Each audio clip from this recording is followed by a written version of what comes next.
Welcome to the October 2011 City Focus. On this edition,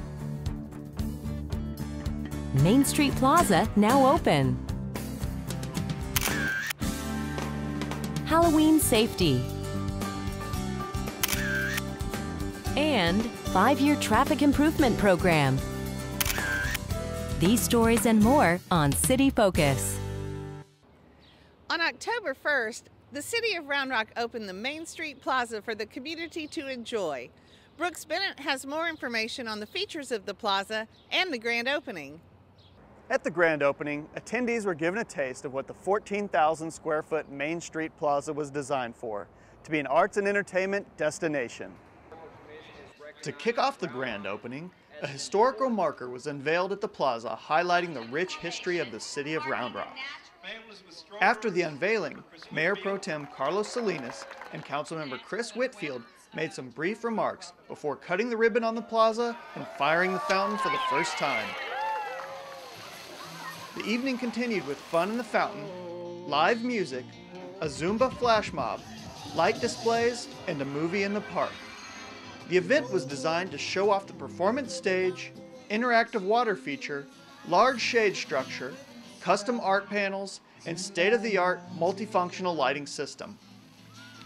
While the city is under emergency water restrictions, the fountain will not be turned on, but the plaza will be beautifully lit up nightly from sunset to midnight. We invite all residents to come enjoy the new Main Street Plaza and all downtown has to offer.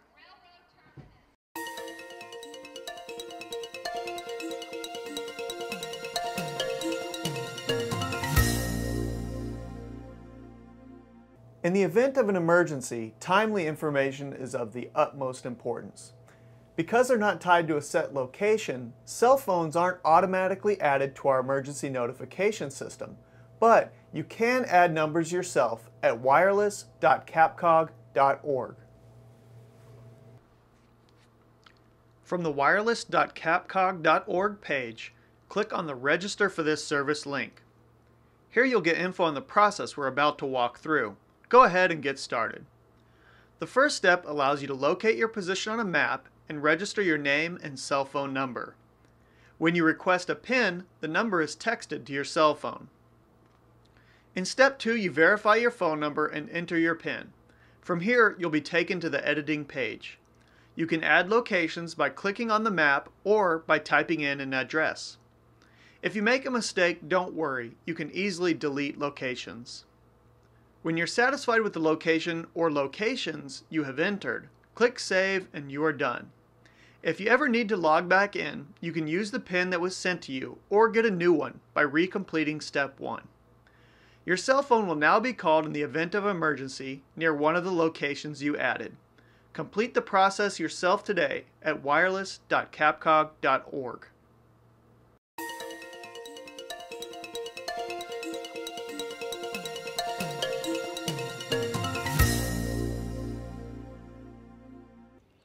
Halloween is almost here, and that means kids are preparing to hit the streets for a night of trick-or-treating.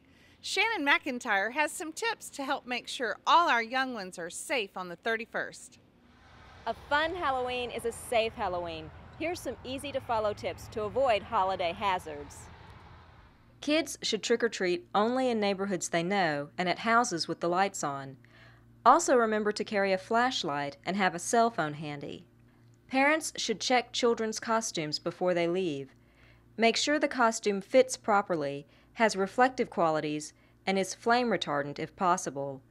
An adult should always accompany young children. Homeowners should also make sure that their yard is well lit and free of obstructions. Avoid having candles or open flames inside of jack-o'-lanterns, and never pass out unwrapped candy. If you're going to be entertaining trick-or-treaters, make sure that your dogs are kept confined so they don't run out or become aggressive at the sight of some of these costumes. For adults and kids that have replica weapons or anything of that nature as part of their costumes, be very, very careful about that. Do not wear your masks or your costumes or carry any type of replica weapons into retail establishments, especially banks.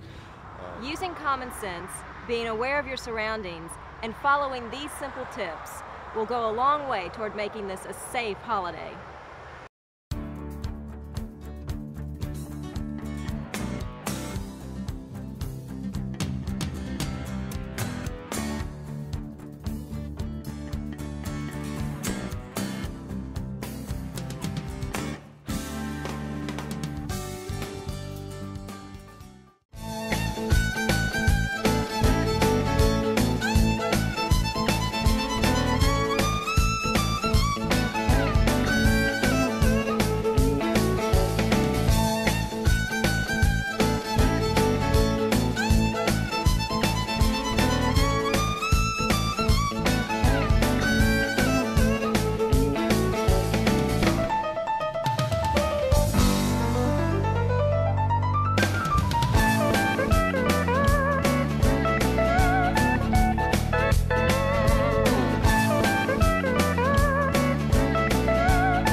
November 8th, Round Rock residents will decide on 10 local propositions. The first 8 are proposed amendments to the city charter.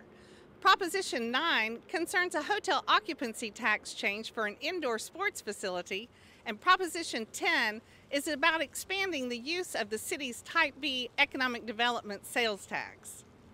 The 8 charter amendment propositions involve things like changing the title of city secretary to city clerk and the phrase telecopier to email address. Propositions 9 and 10 could use a little more explanation. Proposition 9 regards a venue tax, which, if approved, would authorize an additional 2% in local hotel occupancy tax to finance an indoor sports venue. The city's existing hotel tax is 7%. The additional revenue can only go toward the sports venue. At current hotel occupancy rates, the additional 2% would generate approximately $630,000 a year. Under state law, hotel tax revenue can only be used to promote tourism and the convention and hotel industry. It cannot be spent on basic municipal government services. The indoor sports venue would be utilized for the city's Sports Capital of Texas tourism program. The city's Convention and Visitors Bureau currently recruits outdoor sports events almost exclusively because there are limited indoor facilities capable of hosting events like basketball, volleyball, cheer, and martial arts competitions. The facility is expected to cost around $12 million and would be located on Chisholm Trail Drive just west of FM 3406 on land purchased by the city in December. Proposition 10 concerns the use of the city's Type B economic development sales tax, which is currently limited to funding transportation projects. If approved by voters, it would allow the Type B sales tax to be used for additional purposes as allowed by state law. It would not increase the city's sales tax rate. Round Rock voters in 1997 limited revenue from this half-cent sales tax to major road and transportation projects. Since then, the city has leveraged the $115 million of Type B revenue into $376 million worth of projects by partnering with the Texas Department of Transportation, Williamson County, and private developers.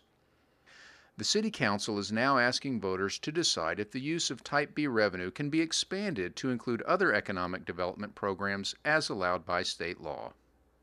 For more information, including polling times and locations, go to roundrocktexas.gov/elections. Fast and friendly in every way. Shop the Rock today. Drive less, save more. Round Rock shopping is minutes from your door. Great people make it fun, and no traffic to fight when the shopping's all done. Fast and friendly in every way. Shop the Rock today. Shop the Rock today. The City of Round Rock is implementing a new, aggressive 5-year program to address our most pressing traffic problems. Shannon McIntyre has more. When City Manager Steve Norwood started work in Round Rock in January, one of his top priorities was to take a fresh look at the city's Transportation Capital Improvement Program. Norwood challenged the transportation staff to put together a comprehensive list of projects that would tackle the most significant traffic problems. So the staff ranked problem areas, developed a range of solutions that fit within the budget, and sought City Council guidance on priorities. The result is a $58 million 5-year program. The city will work with the Texas Department of Transportation to change the locations of on- and off-ramps for IH-35 and add a third lane to the frontage roads between US 79 and FM 3406. This will make it safer for motorists accessing the interstate, as well as improving access to businesses along the frontage road.